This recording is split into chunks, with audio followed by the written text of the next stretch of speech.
makes you think like maybe we just burn the system down and start again? Well, what we're doing is one by one looking at every existing consent decree, and I haven't gotten through all of them, but we got to the point where 6 weeks in, I said, look, we have to put a stop to these. I mean, some of these cities, so Phoenix, Arizona, we're dismissing the findings, we're withdrawing the findings in our pre-consent decree efforts there. Mount Vernon, New York, a tiny police department with, what I would say a couple of practices that I wouldn't necessarily agree are the best practices, but they've also agreed to stop doing them. So why is the federal government getting involved and putting together thick reports? Oklahoma City is another one. Trenton, New Jersey is another one. The Mississippi Police Department is another one. The Mississippi, the State Police is another one. And then we have Memphis, which we already discussed. And so in some cases, these cities didn't go along with them. They fought the DOJ. So, good for them having some integrity in their city government. I've heard from members of Congress in some of these jurisdictions who said this consent decree is simply, I'll give you the example of Phoenix.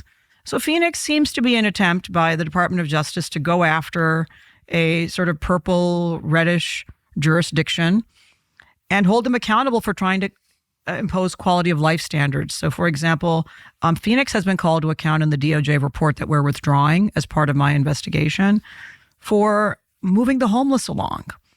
And what law do they cite in this consent decree analysis? They cite the Boise, Idaho case that people are familiar with, where the court, the Ninth Circuit, held that it was unconstitutional for Boise to try to move homeless people off the street unless you had a nice housing to put them in. Well, the United States Supreme Court reversed that. And so they reversed it in the Grants Pass case. So we're, even today in the DOJ's recent consent decree work, simply ignoring binding Supreme Court precedent that says that what the police were doing in Phoenix is A-OK under the law, and hoping to simply bully them into compliance. This is not what our federal government should be doing. They want more people living on the sidewalk?